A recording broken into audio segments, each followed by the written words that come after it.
Sleep paralysis is a temporary inability to move or speak that happens when you're waking up, or less commonly, falling asleep. Although you're awake, your body is briefly paralyzed, after which you can move and speak as normal. The paralysis can last from a few seconds to several minutes, which has left these victims with some pretty terrifying experiences. So try not to fall asleep as I read to you these creepy sleep paralysis experiences. Number 1. Sleep omens. It was about a year ago when I was going through a really tough time, something I won't get into. I hadn't really ever had issues with sleep paralysis until around this time, so you could guess it was pretty weird and scary to me. Whenever I heard about sleep paralysis in the past, it even runs in my family, plus a few documentaries I'd seen, I always expected it would be all shadow people and religious symbolism or whatever. It wasn't that at all for me. It usually included a switch between reality and some dream sequence, weird or not. But the room or area was always spinning really fast, and events were 2 times faster. Yet I can still remember and realize all of the events, and in reality, everything seemed inverted and disproportionate, like some sort of Alice in Wonderland type stuff. I figured it was just realistic sleep paralysis, but I had never read experiences like that. I couldn't move, of course, but it felt like I was. Really odd. Now that I have that explanation over, some of my dreams I started having would end up extremely realistic. Maybe a detail or two was off, but otherwise the same. I'm not claiming to be some psychic or anything, but those dreams got oddly specific and oddly accurate. Within a span of a few days, I would begin getting this nostalgia that was so major and uncanny that it sometimes made me have to sit down and think. I would remember those sleep paralysis dreams. Then the real life I was living in, and they would be almost parallel. It was seriously freaky. Either that or I was just paranoid tripping. But the scariest thing I think that happened was when one of those dreams involved a friend's death.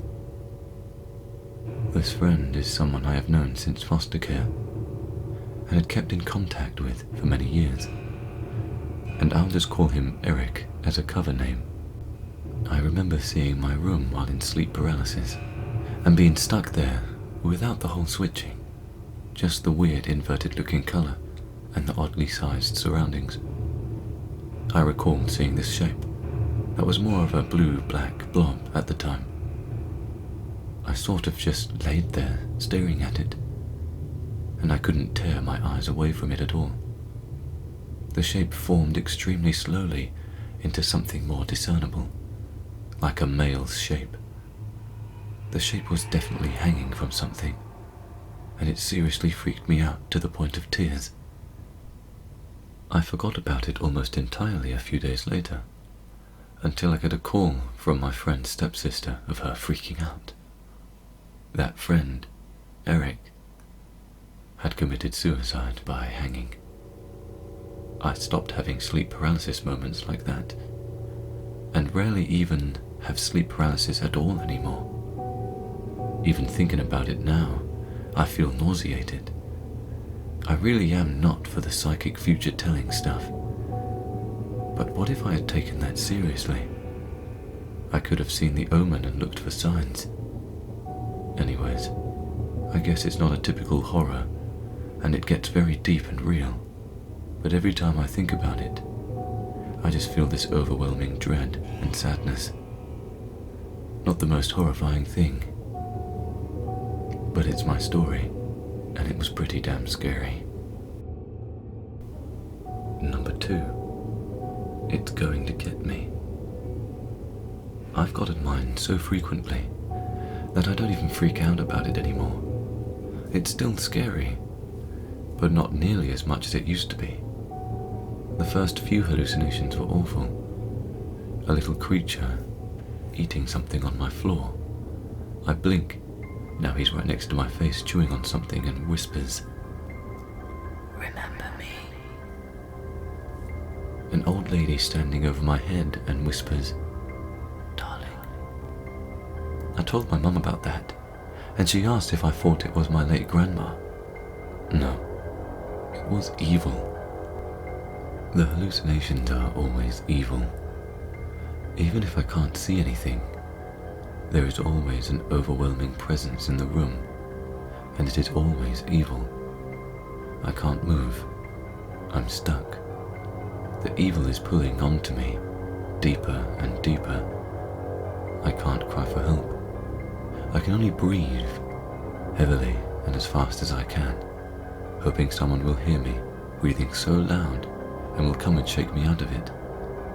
I try and move a finger. Come on, finger. Why won't you just move? It's going to get me. Number 3. The Masked Man. I've had quite a few experiences, from just feelings of a presence to a full-blown figure. Sometimes there are voices, sometimes it is dead silent, but the Masked Man was another league of bone-chilling. It started with me waking up to a deep-throated chuckling.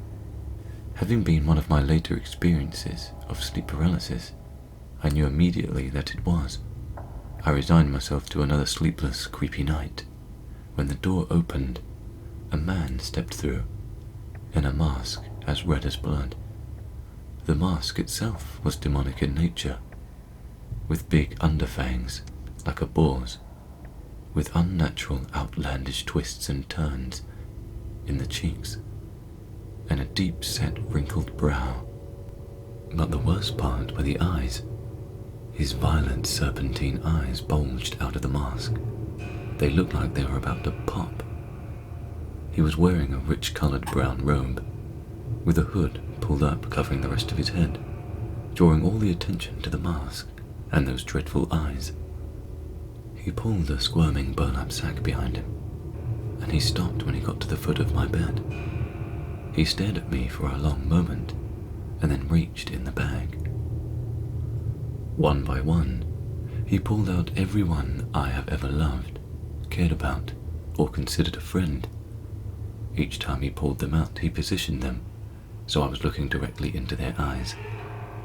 And he took his hand, a gnarled, bony thing, with skin drawn so tight it looked as if he had none at all, and drew his long, sharp nail across their throats, spilling torrents of blood at my feet. I had to watch the life drain out of the eyes of everyone I had ever truly known, and deep in those eyes I could see terror mixing with pity in each and every one of them. And only after his bag was empty did he let it drop, and he began walking around my bed. He stopped as he towered over me. Leaning down, he reached to me and gently stroked my face with his blood-stained nail. With his other hand, he reached and pulled off his mask. I cannot honestly put into words what I saw beneath the mask. It was an ever-changing face of horror. It twisted and squirmed and never remained still for long, and each facial reconstruction was more terrifying than the last. As I looked into his violet serpentine eyes, he spoke to me. I still remember the words well enough to quote them, but as they were profoundly disturbing and personal in nature, I do not care to repeat them to anyone. But the last thing he said was, "Enjoy the time you have left, because soon your life will be mine, and your soul as well." As he said that, his face finally settled onto a single form. It was my own face. Thank you for listening. I hope you didn't fall asleep. you have a story you'd like narrated or have any ideas, please contact me via Twitter in the description below. Don't forget to subscribe so you never miss a creepy story.